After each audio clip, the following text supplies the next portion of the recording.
예, 전국 11개 지자체의 버스 파업이 이틀 앞으로 다가오면서 비상이 걸렸습니다. 국민의 발인 버스가 왜 파업을 하게 됐는지 그 배경부터 쟁점 그리고 타결의 실마리는 무엇인지 짚어보도록 하겠습니다. 김대호의 경제읽기 김대호 박사 함께하겠습니다. 어서 오십시오. 예, 버스 파업. 이제 벌써 출퇴근하시는 분들이 많이 있기 때문에 아무래도 심각한 우려를 갖는 그런 분들이 많은 것 같습니다. 일단 원인이 무엇일까요? 뭐 주 52시간제를 원인으로 꼽는 것도 있는 것 같고 아니라고 보는 경우도 있는 것 같고요. 글쎄요. 이제 시민경제단체에서는 주 52시간 때문이다라고 보고 있어요. 예. 주 52시간제를 도입을 하면 이제 7월 1일부터 하게 됩니다. 네. 버스의 경우 300인 이상. 근데 우리나라 지금 버스 회사들의 임금 구조가 아주 이상하게 되어 있는 것입니다. 전체 월 평균은 한 340만 원 정도 급여를 받는데 그중에서 반 정도만 기본급이고 나머지 반은 이른바 이 초과 근무수당 형태로 나가거든요. 근데 주 52시간씩 하게 되면 지금 현재 보통 68시간씩 일을 하는데 52시간씩으로 들으면 일을 안 해서 워라밸 하는 데는 참 좋지만은 동시에 임금이 줄어든단 말이죠. 그게 돼서 근로자들이 감당하기가 상당히 어려운 거죠. 그 얘기도 맞고 또 일부에서 김현미 장관 같은 건 그게 아니다. 경기도 지역은 분명히 지금 임금이 줄어드는 게 맞는데 서울 지역 같은 데는 이미 준공영제가 되고 있어서 정부의 주 52시간과는 전혀 영향이 없는데도 불구하고 거기서도 파업을 한다는 것은 결국 이번에 정부의 주 52시간 도입 이것이 직접적인 원인이 됐다기보다도 전반적으로 지금 버스 요금이 한번 올릴 때가 됐다. 버스 근로자에 대한 우리가 복지 문제를 한번 다시 한번 검토해 줄 때가 됐다.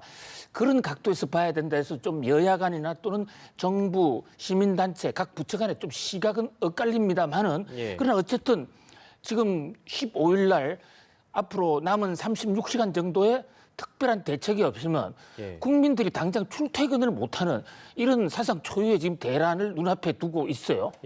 다시 한 번만 그럼 정리하겠습니다. 그러니까 지금 버스 노조는 주 52시간제를 도입하면서 이 문제가 예견된 건데 정부가 지자체한테 책임을 떠넘긴다든지 그런 식으로 이제 문제 제기를 하고 있는 것이고 김현미 장관 같은 경우에는 이거는 52시간제랑 관련이 없는 문제다라고 그렇습니다. 얘기를 하고 있으니까 지금 사실 이해하기가 어렵잖아요.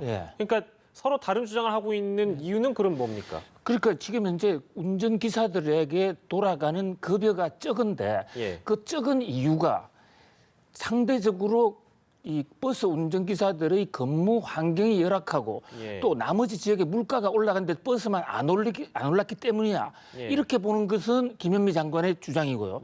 또 이제 일각에서는 주 52시간을 하지 않았느냐. 그러니까 임금 체계상 초과 근무 수당을 못 받기 때문에 이 근로자들이 피해를 보니까 이 스트라이크를 할 수밖에 없다.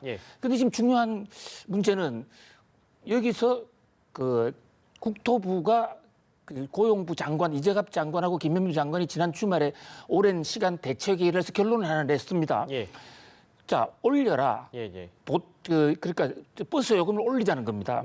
보통은 이런 파업이 있을 때 이 근로자들은 요금을 올려달라라고 하는가 하면 사측에서는 올리지 말자 이래서 싸우잖아요. 그런데 이번 버스 사건은 그런 게 아니에요. 자, 버스 근로자들은 올려달라 이러니까 정부가 올려라. 우리도 올리자. 이러고 있는 거예요. 그럼 지금 타겟이 어디냐? 지방자치단체입니다. 2004년부터 우리나라의 모든 버스 행정 문제가 지방행정으로 내려갔어요. 중앙정부는 관여할 수가 없습니다. 그러니까 지방정부가 올려줘야 되는데 지방정부 중에서 여러 개 있습니다만 특히 지금 경기도가 가장 열악하거든요. 경기도? 경기도 이재명 지사가 절대 못 올리겠다. 그렇게 나오고 있습니다. 왜 못 올리느냐? 자, 지방에 재정이 없다. 우리 돈이 없다. 우리가 올리고 싶지만은 돈이 없다. 그러니까 정부가 좀 중앙 예산을 좀 달라. 서울 같은 데는 그나마 돈이 좀 있으니까 자체적으로 적자가 나더라도 준공영제를 할 수가 있는데 경기도는 지금 사정이 어렵다. 그러니까 우리는 요금을 올릴 테니까 정부 재정을 달라 이거거든요. 그러니까 어느 누구도 버스 요금을 올리지 않겠다라고 주장하는 사람은 아무도 없어요. 지금 이 상황에서는 없다는 거네요. 그러니까. 예, 전부 다 올리겠다는 겁니다. 노조도 올려달라, 예. 지방자치제도도 올리겠다, 중앙정부는 올려라. 예, 예. 그런데 못 올리고 있어요. 자, 이 고양이 방울에 누가 돈을 내느냐? 목에 이제 누가 방울을 다느냐. 네. 네. 이 문제가 이번 사건의 핵심입니다. 아니 그러면은 요금 인상은 지금 불가피한 현실로 다들 받아들이고 있는 건데 그 요금 인상에 있어서 주된 책임을 원래 지자체가 지금 이제 지고 그렇습니다. 있으니 예. 정부는 지자체한테 요금을 올려주쇼라고 예. 얘기를 하고 있는데 지자체인 특히 이제 핵심적으로 경기도나 이제 서울시 이쪽에서는 서울시도 지금 그렇게 하고 있습니다. 서울시는 아닙니다. 아니 그럼 예, 경기도에서는 경기도라든지 전국 여러 군데서는 정부가 돈 좀 주면 네. 지원금 주면 즉각 올리겠습니다. 중앙 예산 달라 이거 아닙니까? 예, 아 근데 그걸 지금 타결을 못 하고 있습니까? 그거 타결 못하는 그게 지금 핵심인 거예요. 아니 그러면 타결을 해야 이 문제가 풀릴 텐데 그러면 방법이 그렇습니다. 없는 겁니까? 그러니까 이번 사건은 예.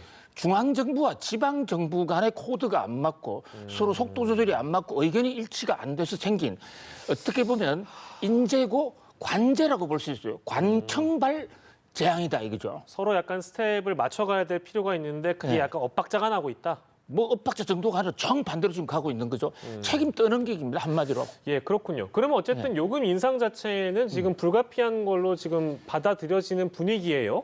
그러면 이제 사실은 버스를 이용하는 분들은 국민이고 시민이기 때문에 예. 어느 정도로 만약에 오른다면 오를 것인가에 대한 부분도 저희가 짚어보긴 해야 됩니다. 물론 예. 이제 어떤 그 지자체와 중앙정부의 화합이라는 것은 저희가 기다려봐야 그 결과가 나올 것이고 만약에 요금이 오른다면 예. 얼마나 오를까요? 자 오늘 홍남기 부총리가 아주 이례적으로 예. 이 자동차 운수 노조를 만났어요. 네. 지금 사실 보통 이런 스트라이크, 이런 파업이 오면 국토부 장관이나 노동부 장관을 만나야 되는데 예. 그분들하고는 이미 코드가 맞았는 건지 만날 생각도 하지도 않고 예. 저 홍남기 장관을 만났거든요. 예. 야, 이 대목에서 국토부가 아니라 예. 기획재정부와 지금 뭔가 마찰이 있구나 이걸 느낄 수가 있어요. 자, 이 버스 노조가 홍남기 부총리에게 요구하는 것은 이제 크게 두 가지죠. 이 기획재정부가 물가도 관장을 하고 있으니까 예. 좀 올려달라.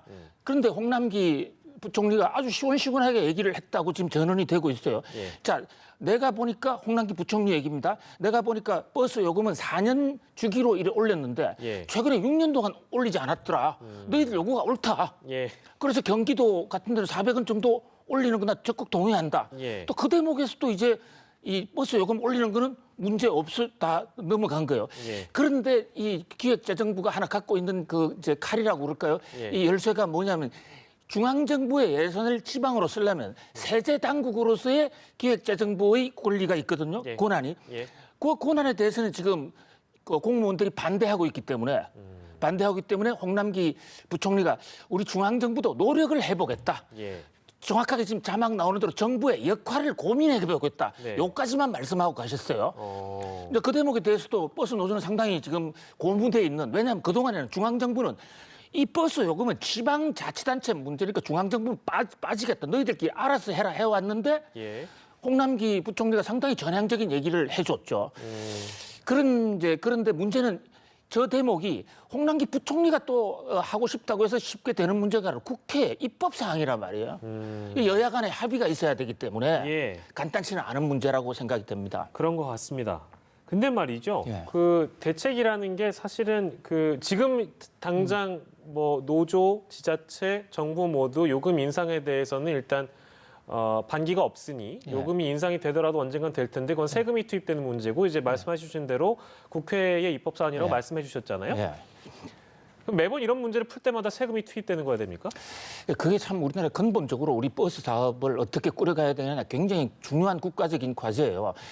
노무현 정부 당시에 2004년대부터 시작해서 우리가 일부 서울시라든지 많은 광역 직할시 이런 예, 예. 곳에서는 이미 준공영제를 실시하고 있어요. 그런데 지방 도시들은 아직 많이 못하고 있거든요. 예. 그런데 준공영제를 하고 있는 많은 지방 도시는 지방 재정으로 그 적자를 보전하고 있습니다. 그런데 더 시골로 내려가면 그 돈이 없기 때문에 적자 보전이 안 되는데 버스 산업에 대한 근본적인 대책이 나와야 될 것으로 보여요. 네, 대책이 필요하다. 그래서 이제 준공영제 얘기가 나오잖아요. 예. 준공영제에 대한 그 제도에 대한 이해도 좀 필요한 것 같습니다. 예. 뭐 이제 공영제에 가까운 예. 공영제 준하는 그 정도의 제도다. 그래서 공영제를 하고 있는 나라들이 일부 있어요. 미국 같은 데도 버스 공영제를 하는 자치단체들인데 공영제라 하면 정부가 버스 회사를 운영하는 겁니다. 버스를 직접 운영해서 예. 세금으로 국민들에게 서비스를 하는데 우리나라는 오랫동안 버스는 민간 회사가 해왔지 않습니까? 예. 이렇게 민간 회사를 바로 없앨 수는 없는 거예요. 민간 회사는 놔주되 예. 민간 회사에 서울 시내에 예를 들어서 버스 회사가 100개가 있다 그러면 100개 회사의 모든 이 돈을 중앙 정부가 다 걷어서 예. 모자라는 돈을 예산에서 넘겨서 나눠 먹게 하는 식이에요. 예. 그러니까 버스는 더 이상 개인 어떤 그 이 사업 돈을 버는 형태가 아니라 국민들에게 서비스하는 형태다. 예. 그런 식으로 해서 2004년부터 준공영제가 추진되어 왔거든요. 예. 그런데 그것이 중간에 단절이 돼버린 거예요. 그러니까 어떤 지역은 돼 있고 예. 어떤 지역은 안 돼 있고 이러다 보니까 지역 격차는 더 벌어지고 정말 그야말로 버스를 운영하는 데 있어서 예. 난맥상이 많은 거죠. 그래서 이번에 이 버스 노조원들도 사실은 돈 얼마 올리는 거에 그거 크게 지금 만족해라기보다는요. 그거 예. 요구한다면은 저 전 지역을 예. 버스 준 공영제로 도입하라. 여기에 훨씬 더 많은 저거를 도입하려면 돈이 필요한데 예. 그 돈은 중앙 정부가 정부 예산을 내라. 예. 그 정부 예산 중에 교통시설 그 특별회계라는 게 있어요. 예. 이 이 대목 돈을 누가 가져가느냐고 지금 정부 부처 간에 싸움이 벌어져 있는 겁니다. 자, 우리가 유류세를 낸다든지 고속도로 지나가면 돈 내지 않습니까? 예. 그 돈 어디다 쓰는지 한번 생각해 보신 적 있어요? 아, 글쎄요. 그 이제 경제학도가 되면 그 돈 어디 쓰느냐 체크해 보셔야 되는 거예요. 경제 전문 앵커로서 말이죠. 자, 그 돈을 교통시설 특별회계라가 1993년도에 만든 부분인데 교통시설 만드는 데 써요. 예. 그 돈이 엄청난 규모입니다.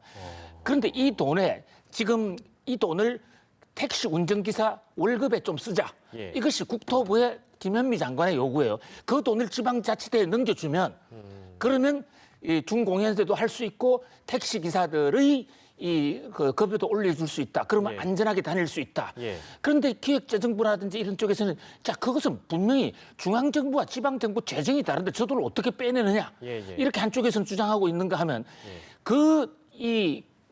교통시설 특별회계의 돈 중에서 연간 약 4천억 정도가 버스에서 나오는 유류, 버스가 사용하는 기름값에 세금을 걷은 거니까 4천억 정도를 돌려줘도 되지 않느냐. 예. 지금 이런 싸움을 하고 있는 것입니다. 아, 부처 간에 그런 약간의 갈등도 있었다는 생각이 듭니다. 굉장히 심각한 갈등이 있었죠. 그러니까 지금 1년이 됐지 않습니까? 네. 1년 전에 예고됐던 거예요. 여태까지 부서 화합을 왜 하지 않았느냐.